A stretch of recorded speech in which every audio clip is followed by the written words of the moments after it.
முதல்ல நிறுத்துடா. இனிமே நீ எல்லாம் ரவுடின்னு வெளியே சொல்லிக்காத. அசிங்கமா இருக்கு. கத்திய கையில வச்சுக்கிட்டு கௌதம கொல்லாம வந்திருக்கீங்களே. சார் நடுவுல புந்து அந்த இலக்கிய தடுத்துட்டா சார், இல்லனா அவனை காலி பண்ணிருப்போம் சார். டேய், ஈஸியா செய்ய வேண்டிய வேலையை கோட்டை விட்டுட்டு இலக்கியாவ காரணம் சொல்லாத. முட்டாள். எனக்கு கிடைக்க வேண்டிய பெஸ்ட் பிசினஸ் மேன் அவார்டை கெடுத்த வேண்டாம் அந்த கௌதம். அவனை கொண்டு என் பகையை தீக்கணும்னு நினைச்சேன். போச்சுடா, எல்லாம் போச்சு.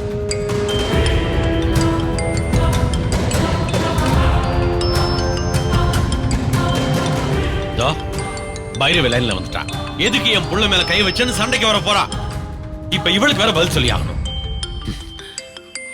அறிவு கெட்டவனே, போடா. வணக்கம் பைரவி, எப்படி இருக்க? நான் எப்படி இருக்கேங்கிறது இருக்கட்டும், நீங்க என்ன வேலை பண்ணிட்டு இருக்கீங்க எஸ்எஸ்கே? என் புள்ள கௌதம கொலை பண்றதுக்கு நீங்க ஆளுங்களை அனுப்புனீங்கன்னு இலக்கியா சொல்றா, அதெல்லாம் உண்மையா? ஐயோ, என்ன சொல்ற பைரவி? கௌதம் என்னதான் எனக்கு பிசினஸ்ல எதிரியா இருந்தாலும் அவன் உன் புள்ளையாச்சே. அவன் மேல கை வைக்க கூடாதுன்னு நீ எனக்கு எப்போ சொல்லிட்டியே. அதுக்கப்புறம் நான் அவனை ஏதாவது பண்ணுவேனா? ஆனா நீங்க தான் ஆள் அனுப்புனீங்கன்னு இலக்கியா கன்ஃபார்மா சொல்றாளே. நான் ஆளுங்களை அனுப்புறது உண்மைதான் பைரவி. ஆனா அது கௌதம் கொல்றதுக்கு இல்ல, அந்த இலக்கியாவை கொல்றதுக்கு. பொய் சொல்லாதீங்க எஸ்எஸ்கே. உங்க ஆளுங்க கௌதம்க்கு தான் குறி வச்சிருக்காங்க. இலக்கியா தான் அதை தடுத்திருக்கா. எஸ்எஸ்கே, நான் அவ்வளோ தூரம் சொல்லியும் உங்களுக்கு எவ்வளவு தைரியம் இருந்தா என் பிள்ளைய கொல்ல பாப்பீங்க?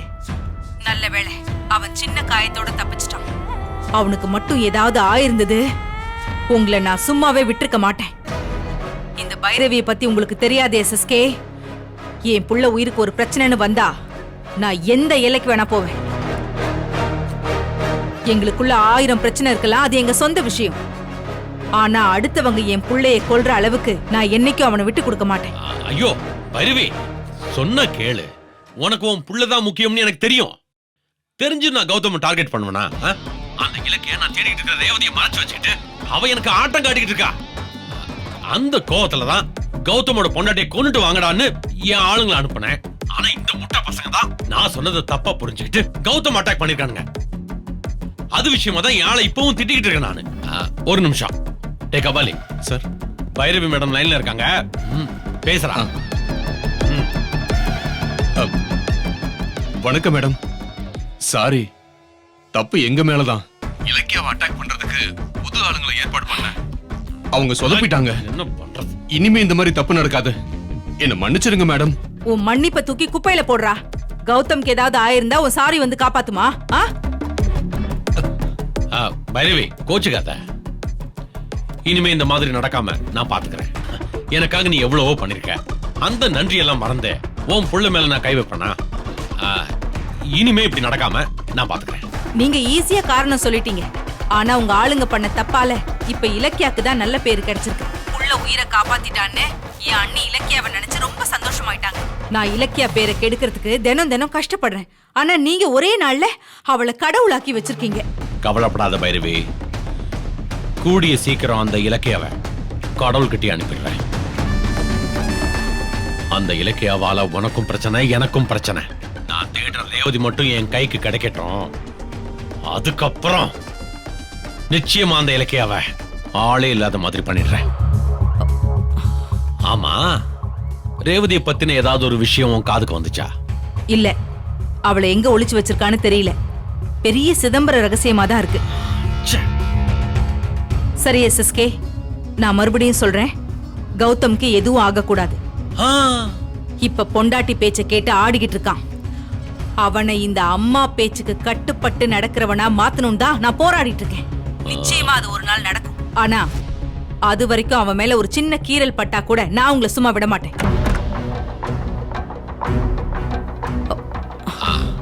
அப்புறம் பைரவி, பைரவி, சரி, நான் அப்புறம் பேசுறேன்.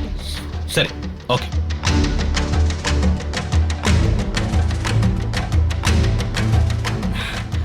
வா கௌதம், ஏதாவது பேசணுமா? நீங்க யார்கிட்டயோ போன்ல பேசிட்டு இருந்தீங்களே, யார் அது? இல்ல கௌதம், நீங்க என் பேர் காதுல விழுந்துச்சு. சொல்லுங்க, யார் போன்ல? அது வந்து எஸ்எஸ்கே வா.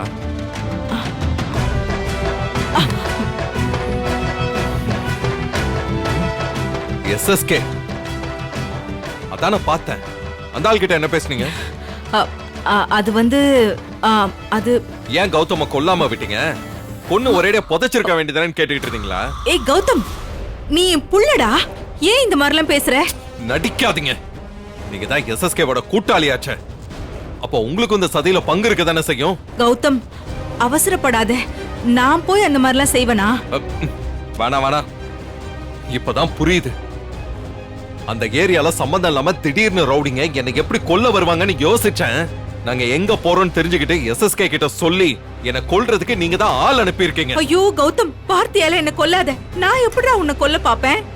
உனக்காக நான் என் உயிரை கூட தருவேன் கௌதம்.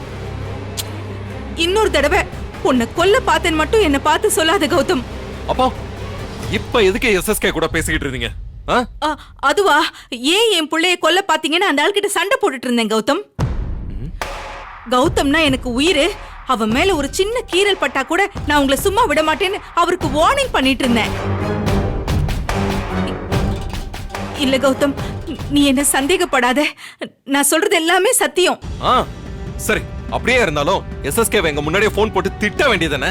அதென்ன நைட்ல யாருக்கும் தெரியாம ரூம்ல வச்சு பேசிட்டு இருக்கீங்க? காரணம் எனக்கு தெரியும்.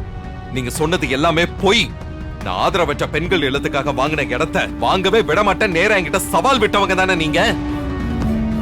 அந்த சவால்ல நீங்க தோத்துட்டீங்க. இப்ப அதுக்கெல்லாம் பழி வாங்குறதுக்கு எஸ்எஸ்கே கூட சேர்ந்து என்ன கொல்ல பாத்திருக்கீங்க. அது இப்ப ஃபெயிலியர் ஆனதும் ஏன் என்ன கொல்லாம விட்டீங்கன்னு அவர்கிட்ட சண்டை போட்டிருப்பீங்க. ஐயோ கௌதம், அதெல்லாம் இல்ல. நான் சொல்றது கொஞ்சம். போதும். உங்க விளக்கெல்லாம் எனக்கு தேவையில்ல. ஒரு பக்கம் என்ன அழிக்கிறதுக்கு பிளான் பண்ணிட்டு இன்னொரு பக்கம் புள்ளன்னு நடிக்கிறீங்களே. இல்ல உங்களுக்கு கௌதம், இது அசிங்கமா இல்லையா? அம்மா கௌதம், ஏன் இப்படி மாறிட்டீங்க? நான் உங்களுக்கு இவ்வளவு வருஷம் அம்மான்னு கூப்பிட்டது தப்பா?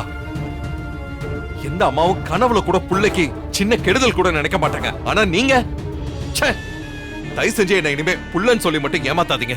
இல்ல, நான் இனிமே வாழ்க்கை ஃபுல்லா உங்களை அம்மானே கூப்பிட மாட்டேன். கௌதம், வேணாம், பேசாதீங்க. உங்க முகத்தை பார்க்கவே எனக்கு பிடிக்கல. கௌதம் நில்லு.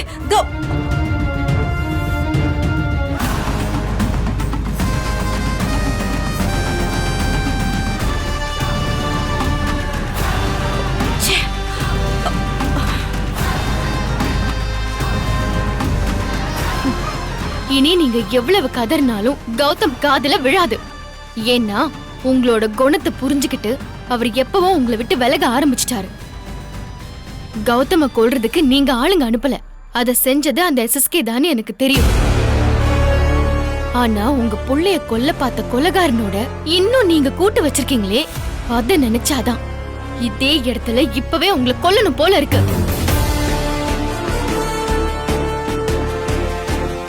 புள்ளைக்கு அம்மாவாவும் அந்த புள்ளைக்கு எதிரியோட கூட்டாளியாவும் நீங்க போட்ட ரெட்ட வேஷத்துலதான் இப்படி கௌதம் கிட்ட நீங்க அசிங்கப்பட்டு நிக்கிறீங்க. இங்க பாரு, யார் அசிங்கப்பட்டு நிக்கிறா? நீ எல்லாம் எனக்கு புத்தி சொல்றியா? இதோ இந்த ஈகோ தான் உங்களை இன்னும் கேவலமான நிலைமைக்கு தள்ள போகுது. நான் இந்த வீட்ல இருக்க தகுதி இல்லாதவன்னு நினைச்சு என்ன வெளியே துரத்த பாக்குறீங்க. ஆனா அதுலயே உங்க புத்தி அம்பலமாகி இப்போ நீங்க இந்த வீட்ல இருக்க தகுதி இல்லாதவங்களா மாறிட்டு வரீங்க. கௌதம் இப்போ அம்மாவே இல்லன்னு மட்டும் தான் சொன்னாரு. நீங்க திருந்தாம இன்னும் இப்படியே பண்ணிட்டு இருந்தீங்கன்னு வைங்க, உங்களை மனுஷியே இல்லன்னு சொல்லி அடியோட வெறுத்துருவாரு. இந்த கெட்ட குணம் உங்களை பிரியமா நேசிச்சவங்கள கூட எப்படி எதிரியா மாத்தி வச்சிருக்கு பாருங்க. இனியாவது கொஞ்சம் புத்தி தெரிஞ்சு இதோட எல்லாத்தையும் நிறுத்திக்கோங்க. இல்லன்னு வைங்க, உங்களோட அழிவை நீங்களே தேடிப்பீங்க. நில்லு. என் பிள்ளைய உன் பக்கம் இழுத்துட்டேங்கிற ஆணவத்துல எனக்கே புத்தி சொல்றியா? உன்ன